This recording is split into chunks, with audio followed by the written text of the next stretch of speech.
Might be on wildlife. Yeah.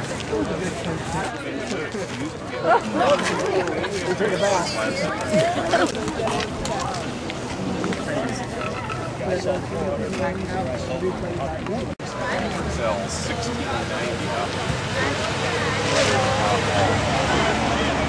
A lot of history, a lot of social significance.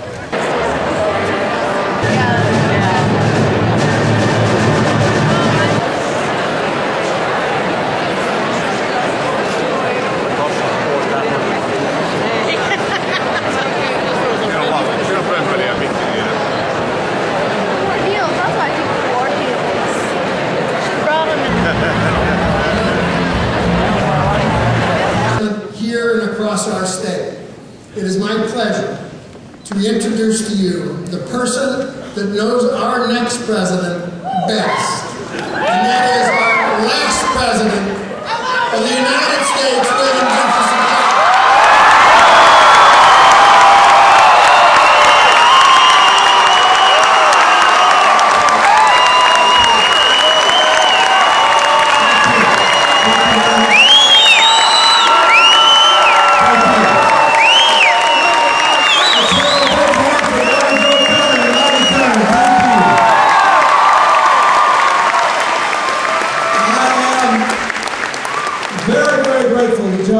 For their support, their friendship for Hillary, and the fact that they have gone across this state with her and with me. He was a great governor, and they are great friends to have. Now,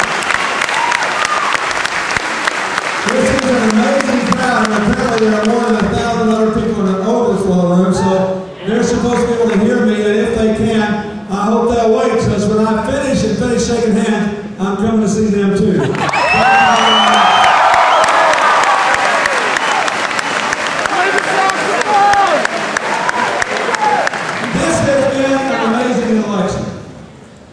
It's been exciting, fun-filled, unpredictable, hard-fought, and here we are.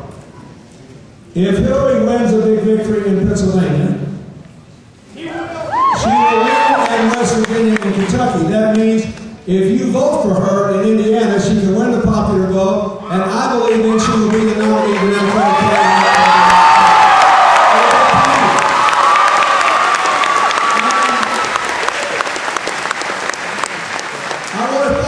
Especially, I'm glad to see so many young people here tonight. I thank you for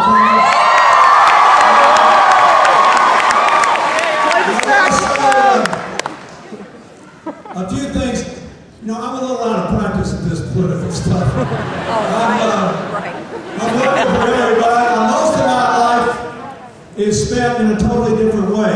But it has enabled me, since I left the White House, to have a very clear picture of what is going on in America and around the world. I believe that in this election, first of all, right from the beginning of the primary, it's been fascinating for me because even though I had a strong preference, I didn't have to be against anybody in this election. You know, if you vote long enough, you'll go in and vote sometime, you'll vote for one candidate just to keep somebody else from getting it. He said, your wife, my senator, she was the first person who knew that many of us could get sick and some of us could die because of what we breathe.